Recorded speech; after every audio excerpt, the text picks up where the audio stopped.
Hoje vamos pedalar por uma teoria controversa, a teoria da Terra plana.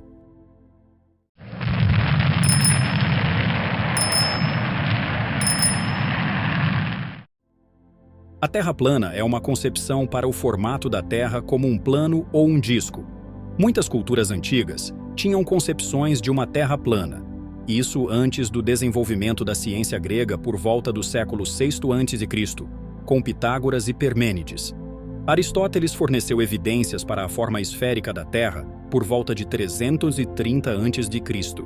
Suas evidências foram cruciais para a aceitação dessa ideia no mundo antigo e medieval, pois foram baseadas em observações. As principais evidências apresentadas por Aristóteles foram a sombra da Terra durante os eclipses lunares. Aristóteles notou que, durante os eclipses lunares, a sombra projetada pela Terra na Lua era sempre curva, especificamente um arco circular. A única forma geométrica que projeta consistentemente uma sombra circular, independentemente da sua orientação, é uma esfera. Se a Terra fosse plana, a sombra projetada durante um eclipse lunar nem sempre seria um arco circular.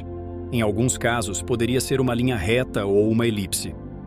Essa observação foi um argumento poderoso para a esfericidade da Terra, pois demonstrava que a forma do nosso planeta era consistente com a projeção de uma esfera.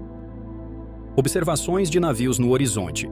Embora não seja exclusivamente de Aristóteles, essa observação já era feita na Grécia Antiga.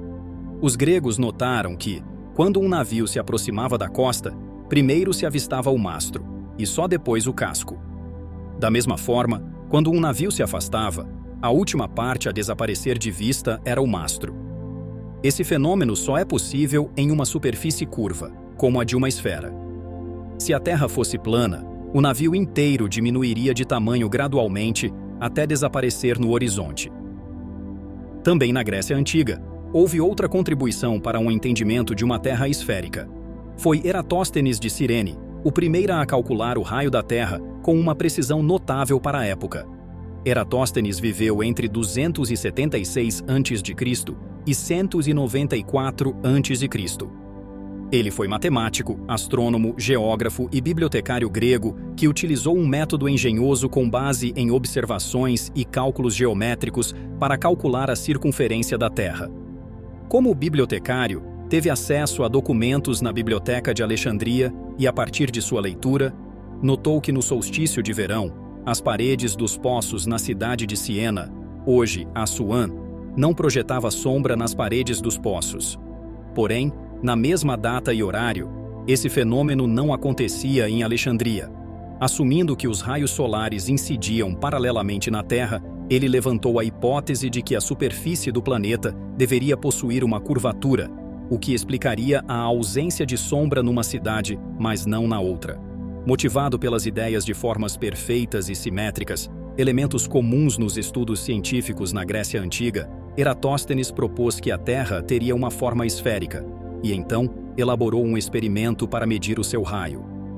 Eratóstenes utilizou a trigonometria e definiu que a razão entre a distância das cidades e a circunferência da Terra é igual à razão do ângulo formado pelas cidades e o ângulo total da circunferência da Terra. Na Idade Média, ocorreu uma das maiores aventuras da navegação e da humanidade, a expedição de Fernão de Magalhães, que teve consequências importantes para a ciência, a geografia e o comércio mundial, tentando evitar as rotas portuguesas rumo às Ilhas das Especiarias, hoje atual Indonésia. O navegador português a serviço da coroa espanhola navegou para oeste em busca de uma rota ocidental. Essa expedição repleta de curiosidades e eventos marcantes teve como destaque a comprovação definitiva para a esfericidade da Terra. Embora a ideia de que a Terra era esférica já fosse aceita por muitos estudiosos, a circunnavegação de Magalhães forneceu uma prova prática e irrefutável desse fato. Ao navegar continuamente para oeste e retornar ao ponto de partida, a expedição demonstrou a forma global do planeta.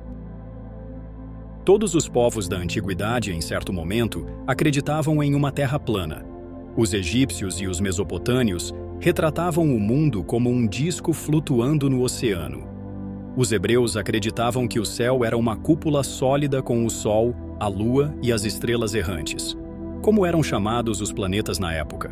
Poetas gregos como Homero e Hesíodo descreveram a Terra como um disco e um oceano circundante. Tales de Mileto pensou que a Terra flutuava sobre as águas como um tronco. Na China antiga, a crença predominante era que a Terra fosse plana e quadrada, enquanto o céu era redondo. Esse pensamento chinês permaneceu quase que inalterado até os primeiros contatos com a ciência moderna, por meio de missionários jesuítas do século XVII. Mas apesar da abundância de evidências científicas que comprovam a esfericidade da Terra, o movimento terraplanista persiste e atrai adeptos. As razões por trás dessa crença são complexas e multifacetadas, envolvendo aspectos psicológicos, sociais e culturais. A partir do século XIX, surgiu um mito histórico que sustentava que a doutrina cosmológica predominante na Idade Média de que a Terra fosse plana. Um dos primeiros defensores desse mito foi o escritor americano Washington Irving, que sustentou que Cristóvão Colombo teve que superar a oposição dos clérigos para obter o patrocínio para sua viagem de exploração. Mais tarde, defensores significativos desta visão foram John William Draper e Andrew Dickson White, que o usaram como um elemento importante na defesa da tese de que havia um conflito duradouro e essencial entre ciência e religião. Estudos subsequentes da ciência medieval mostraram que a maioria dos estudiosos da Idade Média, incluindo aqueles lidos por Cristóvão Colombo, sustentava que a Terra fosse esférica.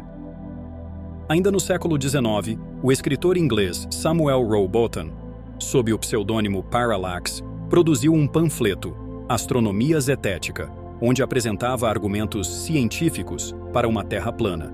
Ele realizou experimentos públicos, como o famoso Experimento do Nível de Bedford, que supostamente provavam a planicidade da Terra. Já o movimento terraplanista atual descreve como a internet e as mídias sociais facilitam a disseminação de suas ideias.